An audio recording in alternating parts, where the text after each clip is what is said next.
I saw the some firsts are happening, right? Because for the first time ever, a nuclear submarine sank another vessel. For the first time since World War II, a nuclear vessel has a submarine has sunk an enemy vessel.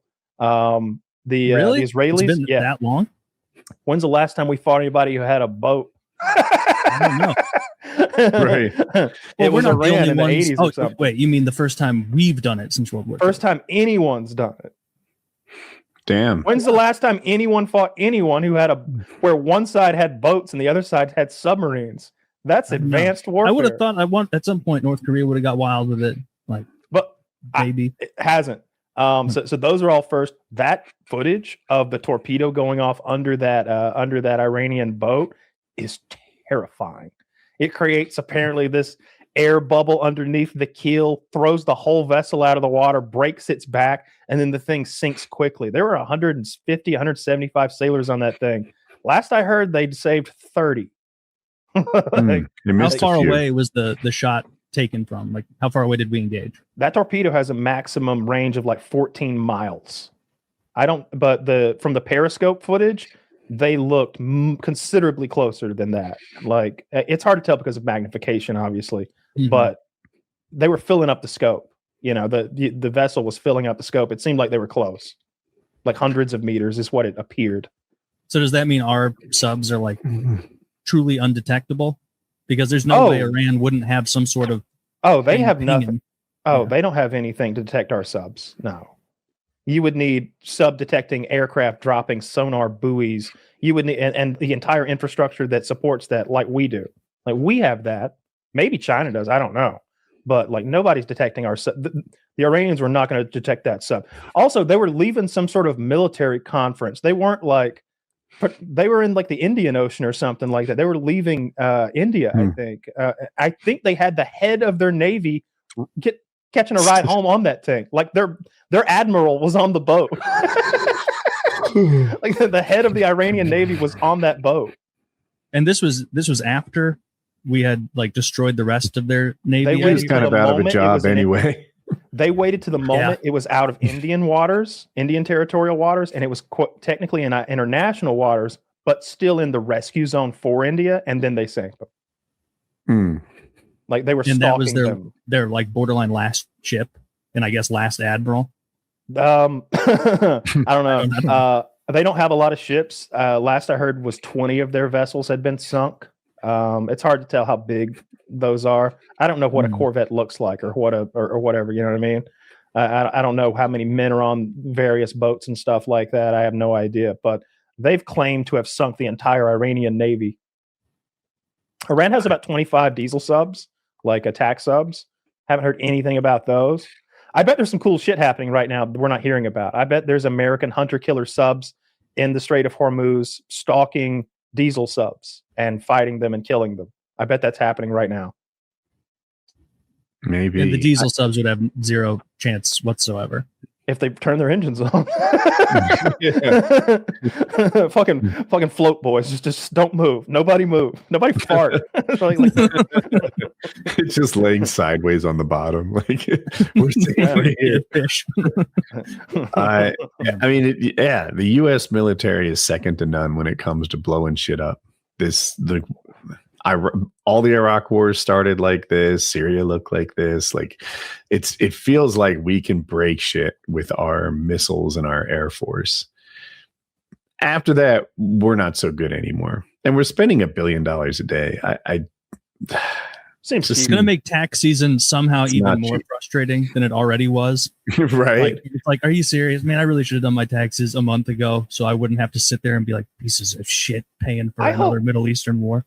I hope that fucking Kuwaiti pilot has to pay for those 3 F-15s he shot down. So it turned out, I thought it was a Patriot missile battery, an anti-air battery. They got confused and shot down our F-15s. It was an F-18 pilot from Kuwait that shot him down. Oh, damn. I wonder if it was like beyond visual range. I would imagine so with missiles. I think that someone said that messed up the F-15's like perfect air combat record. It was like 114-0 up until then or something. All of our stuff's like that. That's what I'm talking about with the first. Like for the first time ever, I think an F-35 killed another plane. Like the Israelis shot down. It was called a GAC or a LAC or a MAC. The Iranians had some piece of shit jet I've never even heard of before. And some brave fucking hero of a pilot, some Red Baron of Iran, agreed to go up into the airspace in that piece of shit. And there's an Israeli up there in a $150 million killing machine that just blew him up immediately. They have no Air Force anymore. It's just, I'm wondering how many more of those ballistic missiles they have. And they've got so many different kinds. I've been trying to learn about their ballistic missiles. Obviously, they have short range, mid range, and long range. And the long range is like 3,000 kilometers, which extends into not all the way to Italy, but close, and up into Turkey. It covers the entire Gulf region, essentially. And then they have the shorter range stuff that they're shooting at Oman and places like that, and Dubai. And then obviously a ton of those drones. But the missiles are the problem. Those are the ones that go really fucking fast. They just do. Like the V2s back in World War II were also hypersonic weapons, because when you go into space and come back, you're moving faster than speed of sound. And it seems like I sent a video earlier. Let me see if I've still got it somewhere.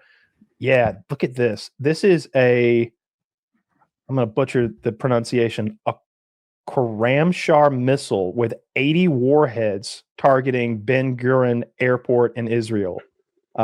So I don't know what that means exactly. Obviously, like MIRVs are like warheads that have multiple warheads that pop out that can independently target things. That's what we use in our ICBMs. So you shoot one missile up and it's got like 8 individual nukes that all break off in space and come down and hit this city, that city, and the other city just from one missile. They've got some sort of cluster munition ballistic missile here that's just, I mean, that's a lot of warheads coming down.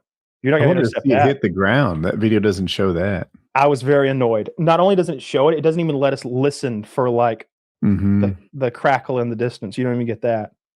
It looks damn near unstoppable, though. Well, that was a blue ball video. Yes. I mean, I just thought seeing the shit go through the air was pretty cool. I can't remember what it's called. It's called like a CWAX or something. It's an acronym. It's that American auto gun anti-air cannon thing that like auto detects and then like shoots a huge. I don't even know what size the munitions are, but they're airburst munitions. So they're going up and they're exploding and then spraying the shrapnel like drones and stuff. The footage of that is so fucking cool. It's like a mega minigun with a brain on it that just detects shit. And then all the bullets are exploding like right on the thing it wants to kill. That someone are you learning enough about the lasers now to explain it to us to fill us in? I've seen little bits about lasers being used. It's propaganda. We don't have a laser. Oh yeah, we have lasers, but there's no footage of them being used. And anytime you see footage of them being used in Israel, it's like, that's not what that is. That's not what that is. That's lens flare, or that's a spotlight, or that's the tail of a rocket going off at an odd angle to you, making it look like a line through the air. That's a pointer for PowerPoint presentations. Jesus, guys. We're overdue on lasers. The U.S. and Israel have laser tech that's really cheap to shoot that takes down drones, but it's got limited range. And I think it's still early. I know that thing that happened at the southern border a few weeks ago involved us using a laser to shoot down a drone, maybe from the cartel. They ended up shutting down that whole fly zone there. It was it was murky on the details. It was hard to figure out exactly what happened. But yeah, there's anti-drone laser tech for sure, but I haven't seen it.